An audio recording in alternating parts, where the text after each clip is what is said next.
friends, this is Ashima and welcome to another episode on Reconnecting Kids. As promised, today I'm going to be talking about diet, how foundational and core it is for a child and for your entire family, in fact. I've already talked about the importance of diet and how it's really imperative that you stay consistent to it and how easy it is to get sidetracked. But trust me, as I've been saying it again and again, the benefits that you would see with the diets for your entire family, for your child in particular, and they will keep you motivated to stay on track.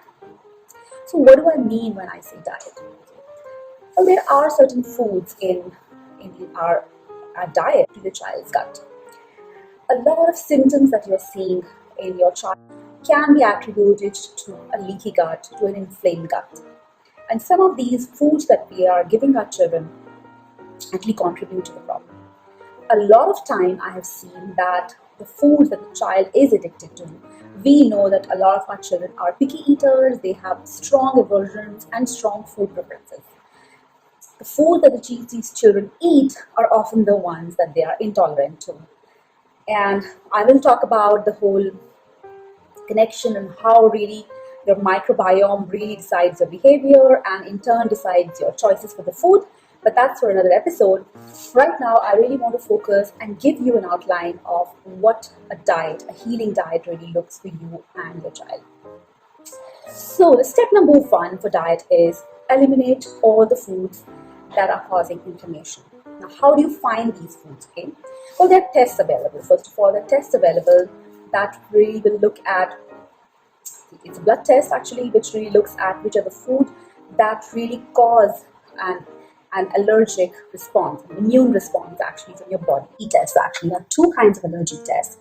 Well, IgE is basically concerned with the immediate response to any food or any other environment factor as well. In this, you see, as I said, an immediate response. It could be in the form of anaphylactic reaction where one could experience difficulty in breathing, or it could be a skin condition, immediate rash, etc., or both.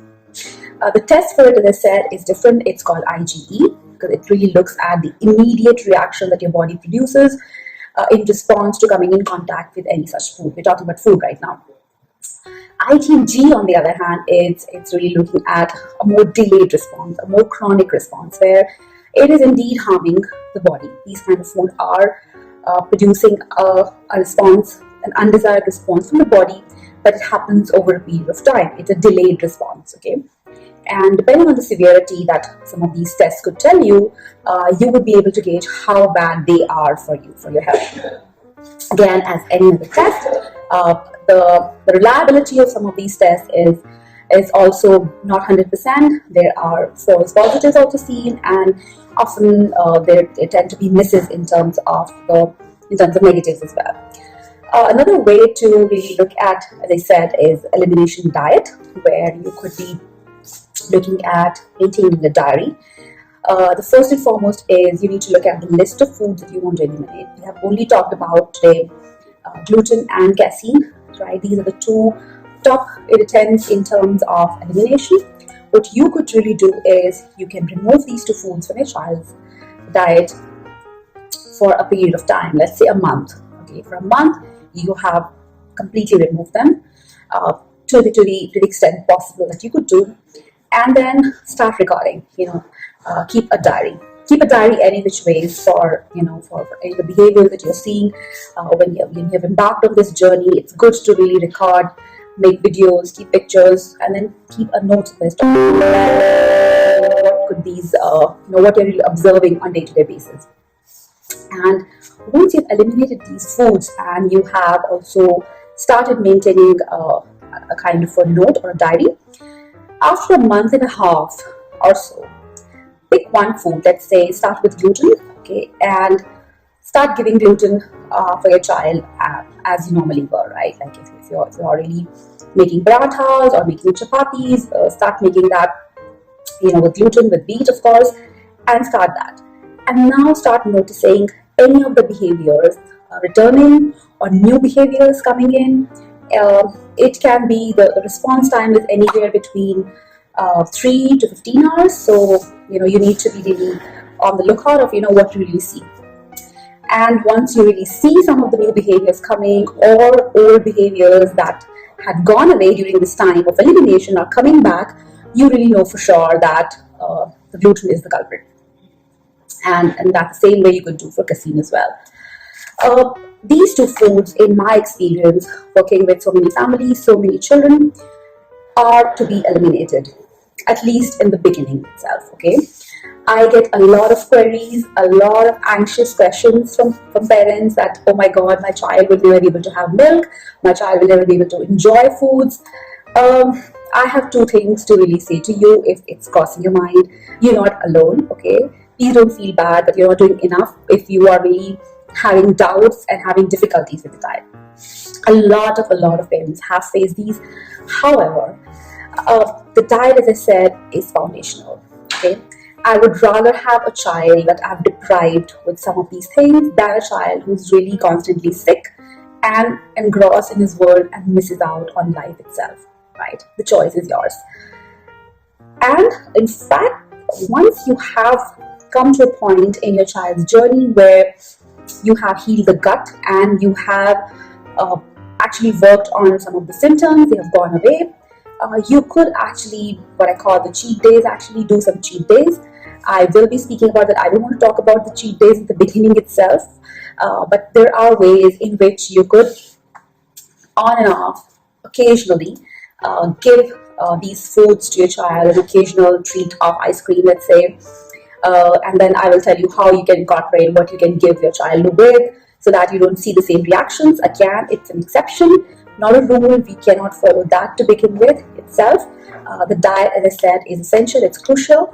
Now let's talk about what are the replacement foods that you could give your child, right? If not milk, is my child really missing out on the benefits or on the essential nutrients that are coming from milk? Well, no. There are a lot of nut milks actually that you could give your child in place of their almond milk. There is coconut milk. There are a lot of nut milks that you could make either at home, and in fact they're already available in India also. I will be doing an episode on how to make almond milk at home easily. It is much cheaper than buying from the market as well. But if you are okay to buy from the market, they are, as I said, reliable and readily available through a lot of brands. Let's come to the alternatives or replacement for wheat. This you need to be really careful about, that you don't end up putting something which is as harmful as wheat, or if not more, right? So look at the alternatives to wheat also carefully. As I said, there are a lot of alternatives. Okay, I like to really advise parents on making a combined flour actually that could have a mix of different flours in it as replacement to wheat. This could be let's say 1 kg of quinoa. You could add a dal flour, let's say a moong dal flour. Okay, that's also readily available. You can make at your home as well by grinding moong dal at home. But as I said, they're readily available as well. You could mix in it amaranth flour as well, or oats flour as well. And you could also mix ragi flour, right? Half a kg of ragi flour. So a kg of each and half a kg of ragi, because it's more coarser than the rest, and you could replace. With these flours, replacement flours, you will be able to make most of everything that you make: chapatis, paranthas, chilas, even dosas, idlis, etc. as well. I do not like using a lot of rice, frankly, in the diet, because at the end of it, white rice is actually processed food. It's polished. It's come under the processed food category. Brown rice is a good alternative. You can make pretty much everything that you make with white rice and substitute it with brown rice. Rice per se isn't something which is prohibited, in the sense that it doesn't tend to cause the same reaction as gluten does. However, rice, you need to be really sure about where you're sourcing it from, because there are reports of a lot of arsenic actually into the rice, but you need to be really looking at a good source. I will be speaking in detail about different kind of food sources, in our episode where I will be talking about reducing your toxic load and what you'll be looking at. So stay tuned for that. But today I have talked about what are the diets that you need to follow, what are the elimination diet, what are the kinds of tests that you can do, which are the replacement foods that you can adopt in place of gluten and casein, and how to go about it. Please do write to me and tell me how you felt about that. What are your anxieties in starting with these diets, and what are your questions after you have done so? Till we meet again, goodbye.